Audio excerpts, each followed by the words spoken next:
Welcome to the MHP Exchange Podcast, where industry veterans Frank Rizzo and Eric Busadil generously share their wealth of knowledge in their new podcast dedicated to the manufactured housing space. They tackle tough questions to provide valuable insights for those considering investments in mobile home parks. If you're seeking answers in the manufactured housing space, this podcast is your go-to resource.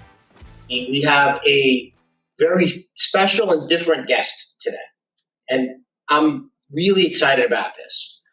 So, as you know, we've been doing this podcast for the last year, and we ask our guests, and if you're listening and you want to appear, you can put the submission button on the MHP Exchange, and that's what this guest did, which is exciting when somebody comes in, they listen to the program, they're following the program, they want to appear.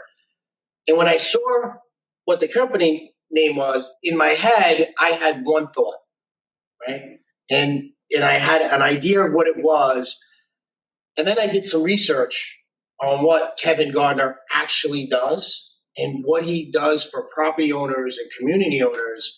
And I got really, really excited to have him on the program for two reasons. One, if you're looking to create additional value in your communities or additional income streams, you're going to want to listen to this program. And then two, I think we have a couple of communities that we need to talk to him about. So with that, I want to introduce Kevin Gardner from Multifamily Utility Solutions. How are you doing today, Kevin?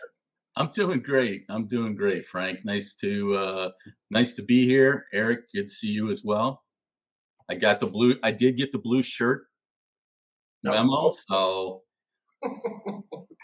So you and Eric talked beforehand. I like it. We go way back. So Kevin, why don't you tell us a little bit about Multifamily Utility Solutions and really what the unique niche you have in the marketplace? Because this, to me, is why I was really excited about having you on today. Yeah, thanks, Frank. Yeah, well, first of all, maybe we should change our name since we weren't what you thought we were. But we started off as Telecom Marketing Strategies, because what our core competency is negotiating the cable and the internet agreements for multifamily properties, mobile home communities, as well as apartments. So that's thus the multifamily. Over time, our clients started asking us, okay, well, that's great. You do a great job with the the cable and the internet agreements, but what about other utilities? What can you do there? And since then, we've established a partner network that takes care of things like water and trash and electric and rooftop lease equipment leases and things like that. So we've really expanded and pretty much have our core competency combined with that of other key partners who specialize in other utilities. So we want to be that one-stop shop where we can help with any utility, and in different locations, different types of communities, what utilities are available for adding value varies tremendously. So, and for those listening out there, and to get an idea or a picture of what Kevin does, and I've gotten this because when Kevin came on, he's been on other podcasts, and I went down and I was listening to find some more research really on his product, his service. And correct me if I'm wrong, Kevin, right? But the utility companies have a public easement to your property, right? So they have the right to go to your property. But in the mobile home park space now, and we have a park that could have 86 lots. So the right for the utility companies to come to the property is provided, but they don't necessarily have the right to go on the property to, say, those 86 lots. Am I explaining that correctly, Kevin? Yeah, you did a great job, Frank. So exactly. So let's say that I live outside of Cleveland, Ohio. Cleveland has granted to Spectrum a non-exclusive franchise to operate in the city of Cleveland, and that gives them the right to be in the public easements. Now, let's say I own a home in Cleveland. and I am signing up for Spectrum, when I sign up directly with them, I'm giving them the right to come onto my personal property, right? But in the multifamily space, there's an extra step in the process, right? So if you have a mobile home community in a Spectrum area and they've got a franchise to operate, and I'm your resident, your tenant, I can't give them the right to be on your personal property. You're the gatekeeper. You're the holder of that right for them to come on your property. And so there's an extra agreement that has to be in place to allow them access. So that's of value to them, because without your permission to be there, they can't service your residents and make the money off those clients. Now, there's a lot of different types of agreements that can be on there. There's access only, where we're just saying you can be on there. If you mess anything up, you fix it. You can have an exclusive marketing agreement whereby you say, hey, come on, and we're going to help market your service. We're going to tell everybody about it. And in exchange for that, you typically get compensated, right? You get commissions from those sales that you're helping make. There's also a bulk agreement. And a bulk agreement is where you provide the service as an amenity to your residents, right? So because you're buying in bulk, maybe you're buying it at a discount, right? So maybe you're getting internet service and you're paying $40 for a service that retails for $70. And so maybe you add to your lot rent, 60, right? So now you're making 20 a month. And the resident likes it because they're getting something that's normally 70 for 60. So there's a lot of different options available. And that's where we come in, because my past is with Comcast. I was with Comcast for nearly 20 years. So I was on the other side of this transaction for many, many years. And when we started Telecom Marketing Strategies, we actually were a third-party vendor for Comcast and Spectrum, and we represented them in these negotiations as their third party. Over time, they decided they wanted to take that in-house, and so here we are sitting at the table, right, without a partner. So we just slid to the other side and said, hey, let's help the owners and the property management companies, because what we found over time, they didn't realize this. They didn't realize that this was an opportunity for them to generate revenue, right? Most common when I tell people, oh, we get you a contract, they say, well, we don't pay for the service, so we don't need a contract. Right, you don't pay for the service, or unless you have a bulk agreement. But what you do is you grant them the right to be on your property, and that has value. So what type of value could that bring to a community or a community owner? So let's put the marketing or the bulk aside, right? Because the bulk is, I'm making the investment, I'm going to pay that number, right? And I'm going to resell it. So let's put the bulk aside. But if you went the least intrusive way, right? Or the least, you said, I'm going to give you an access easement, or I'm going to market that property. What type of revenue or additional income can a property owner or investor expect or come to think of?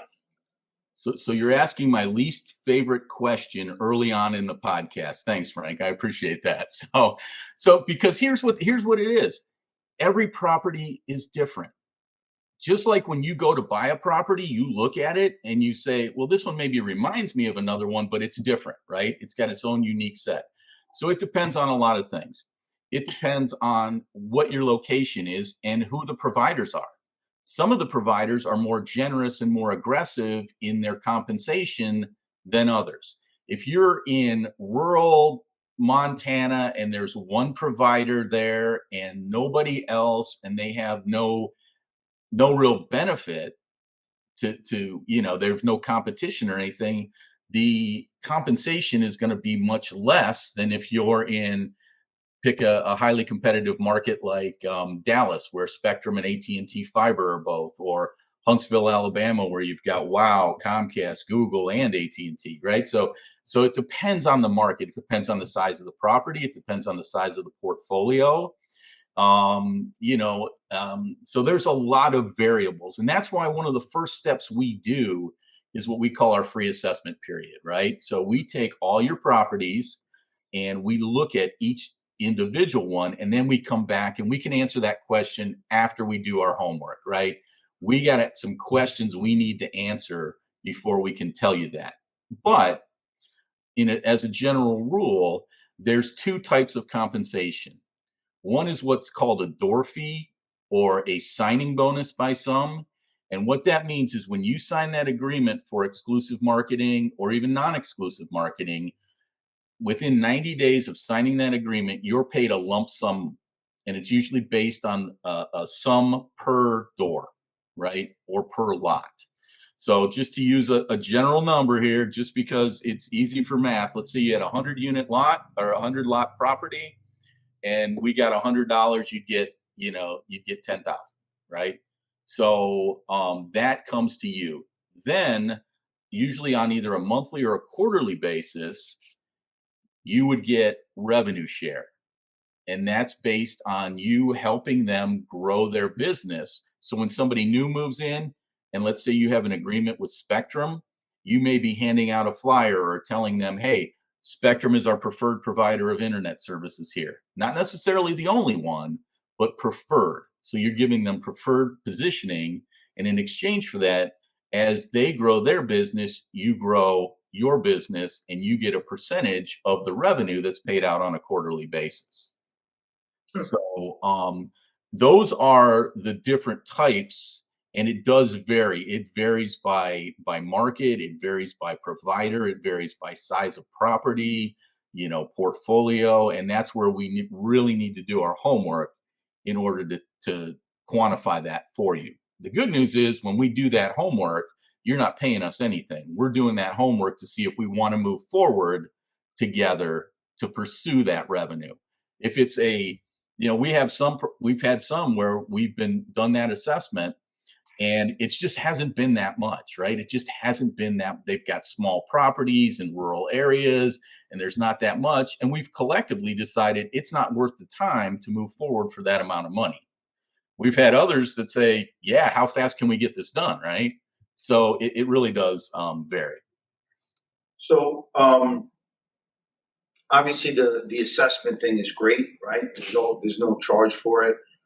How successful have you been when, let's say for us, for example, we have a park already, we're already getting utilities from a company. I mean, does part of that assessment mean you're looking at the utilities we have already? And, obviously if, Spectrum's already in our property, for you to go back to them, is there a window there, or because Spectrum's already in the property already, is typically there's a small opportunity or no opportunity because they're there already and they're already, how does that work? Yeah, so our assessment starts with looking at the existing providers that are there, contacting them and asking, do you have an agreement on file? And what we find is that over time, right, the parks changed hands, the providers have changed hands, and sometimes there is an agreement there that the owners may not even be aware of. I've had owners say, oh, there's no agreement, and boom, here's one from Spectrum. No, we've got an agreement. It was, it's expired or it's an auto renew. So when it's in expired state or when it's an auto renew or when it's actually at the point where we can't locate one, they didn't just come on there with nobody's permission, 20 years ago or 30 years ago. And it depends on how old the community is. But that's our first step, because obviously we don't want to disrupt too much, right? If we can get a deal with the incumbent, in most cases, it's better, right? Because then you're not disrupting. You're not having somebody put new wires on or anything like that. So that's our first course is there an agreement in place? If so, let's say, and we have this happen actually more often than you would think. So let's say there's a 10-year agreement for revenue share and you bought the property just now, but the agreement was signed 5 years ago. what we find is that the revenue share may be still getting paid to the old owner because nobody notified the company that the property had changed hands. So then we act as your agent to help facilitate that change because the contract stays with the property, right? So what we do then is we facilitate that change so that you then get the revenue share that was going to the former owners. And that's something because we didn't do that agreement for you, but we're your business partner. There's actually no charge for you for us to do that because that's just part of the service we offer. We only get paid when we bring a new revenue based on a new agreement to you. So, Kevin, how common is it that people have these agreements in place already on the ground with other providers? Because from my experience, it doesn't seem like this is widespread throughout the marketplace. Is it a small percentage that you would say are collecting revenue from these utility providers, or is it a larger percentage and it's just been forgotten about? I would say the opportunity is greater in the mobile home community space than it is in the apartment space because the providers tend not to focus as much on the mobile home communities as they do on the apartments. So if I've got a brand new, if I've got a client that's bringing me apartments that have over 100 units in them, I would say it's at least 50% likelihood that there's already an agreement on that property, right? For the same thing in a mobile home park, I would say it's probably 25% of them have an existing agreement for those over 100. For whatever reason, a lot of the providers are not as willing to give compensation for mobile homes. I think maybe because they don't turn over as much. It depends on the structure of the mobile home community. But we've been very successful. We've got some of our best clients are mobile home communities, and as they grow and we've got really some of our best clients, and I'd probably say at least 40% of our business is mobile home communities. So we talked about internet, right? So we've been doing this for a while, and we've been to many trade shows, and there's other guys out there like yourself that have come to us, and particularly obviously with the internet wire, right? Talk a little bit more about the other utilities, right? Because you have water, you have electric, obviously, and again, you said before, it depends what market you're in. If there's multiple electric companies. I think we've had a couple properties where we had different electric companies all on the same property at the same time. We bought the property, and this half of the park has one utility company. Correct. This has another utility company. How successful? What percentage of, you would say, success have you had with those electric or let's say water companies? Because I've never really, you have water meter companies, but not really utility companies. Are you guys equally successful in those types of utilities as the internet providers? Well, I would say no, because first of all, they're for example, electricity, right? Electricity as a commercial business, it depends on your usage. So the precursor there is you need about 100,000 kilowatt hours used annually for it to be an attractive account for somebody to provide a competitive price bid, right? And you can only do electric and gas in the markets that are deregulated.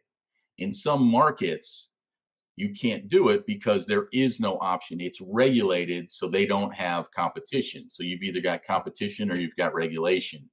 And unfortunately, only about, I think it's 14 states are deregulated. So that limits the opportunity right there. If you came to me and said, hey, I'm in Tennessee, I'd have to tell you there's nothing we can do, right? It's a regulated state, not a deregulated state. You came to me and said, I'm in Ohio or Texas, I'd say, let's talk and let's get the information over to our energy broker to take a look at it. Likewise, trash. It just depends on how large the bill is. If you've got multiple parks and we've got somebody that will take a look at that as well. But it's got to be large enough. One individual park that's maybe 100 units, it's going to be harder to get somebody's attention for that. Water. So water is a great one, but it can be significant. So we've got a partnership with a company called Flow Saver. And Flow Saver is a valve that removes gas and oxygen, air from the line, and therefore reduces the usage. Doesn't reduce the pressure and all that kind of stuff, but it's got this whole thing, and that's a whole nother story for a whole nother hour sometime maybe, because it's very technical. But you can put that valve on. The challenge is that the valve costs a certain amount of money, right? And it varies depending on the pipe size. But you put that on and you can save up to 10 to 15%, but it's all based on the number of units fed by that meter, right? So if it's an individually metered community, it's not going to make sense to spend the money to put a valve on every single meter. If it's a master meter, I know sub-metering is one opportunity, but if you don't want to go that route, this is another one. This one is more common and effective in apartments, especially if you've got one meter that maybe feeds 12 units, then the economics work very well. So it just depends. I mean, every single one's different. I mean, for example, we've got a partner that's doing great with rooftop equipment leases, right? But they need a minimum 4-story building and a flat roof.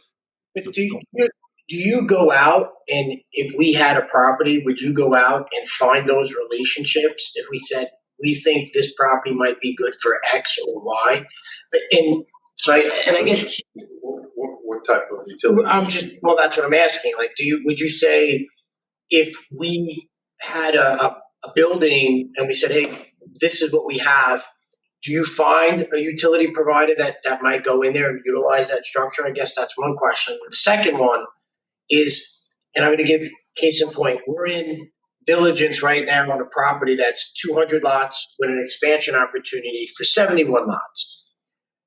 Do we bring you in during the diligence phase because you would be able to assess rather quickly based on the market, based on the providers? There's an opportunity here for an additional income stream, which we can then put into our underwriting. Is it worth bringing you in at that point, or is it more effective to bring you in after we close? Like, where does the line come in for an operator like us? Like, where would we want to bring Kevin and Multi-Utility Solutions into the mix? Frank, I'll tell you, it's never too early. I'd rather be brought in too early than too late, right? Because as you're going through underwriting, let me give you an example of where we've been very beneficial as we've worked with clients who aren't even at the stage where they own the property. We actually found out that there was an agreement, a cable internet agreement that was about to expire, and the current owner was talking about signing a new agreement, in which case they would have gotten the door fee, that upfront payment, and then the property would have missed out on that. So we informed our client, and they informed the current owner that if they signed the agreement, they wouldn't be they asked them not to do it.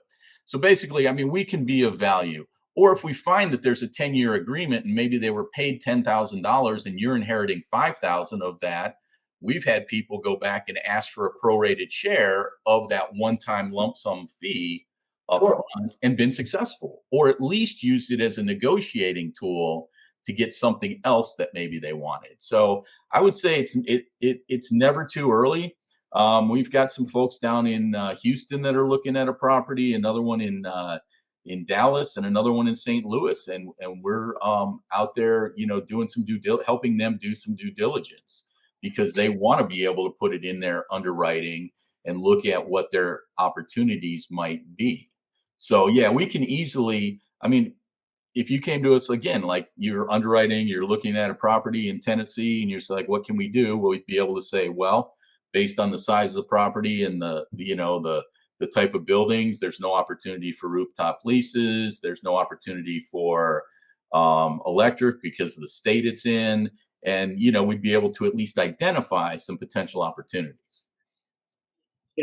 Eric, when you look and we look at, any property that we own, especially now with prices the way they are, everybody's at an inflection point. You look at your residents, you realize that, the growth that you might have in incomes in certain areas, you want to be conscious of that. You don't always want to look to tip the income scale by raising rents on your residents. This to me seems as a way where inside the opportunity, there's another opportunity that you could pull out some additional income. And for the owner of the community, is it like running another division? Do you have to monitor it? Do we have to watch usage? Do we have to bill back our residents? Or is it just truly just passive income coming across to us? It depends on the the utility, right? Trash, you're going to see the savings, and that's going to be that. The electricity will be the savings. The water will be the savings. When it comes to the cable internet revenue coming in, it's just going to show up. It's going to come in there. So, and here's the cool thing, right? So we don't have to back bill. Like, I don't have to get a bill at the end of the month, have my team add it to the resident's receipt, or is it just, hey, if you're working with a telecom company, they're just going to tell you what they would collected. Here's your share, and you're just going to get it. I mean, how does that work for the community owner? Yeah, let's say Spectrum, you sign an agreement, they're going to send you a check after 90 days for that new agreement. Then every quarter, they're going to send you a payment. And we always check in with you. Did you get that payment this quarter? Right. It's really transparent too to your residents, unless you do bulk, right? Or unless you bring a new provider in. Let's say you've got Spectrum and AT&T on the property. And let's say you're going to keep them on the property, but let's say you're going to position Spectrum as the preferred provider and you're going to do an exclusive marketing agreement with them, right? No resident will be forced to drop AT&T for Spectrum. No resident will have their bill changed because of your agreement. There's no choice taken away. There's no change in price. The residents that are already there will never, ever know you signed the agreement with Spectrum because it doesn't impact them. There's no change to them, which is always a favorable thing, right? Residents get a little, when you change something, there's always some people that don't like it, right? So there is no real change. It's transparent to them if you sign an exclusive marketing agreement. Got it. Interesting. I can only imagine, right, these utility companies, and I think we could fairly say, regardless of where you are, I think everybody has the same feeling when they think about utility companies, right? It's like a necessary evil, and everybody feels like they're overpaying along the way. And I don't care where you go in the country, everybody thinks that they're overpaying for utilities because it was cheaper before.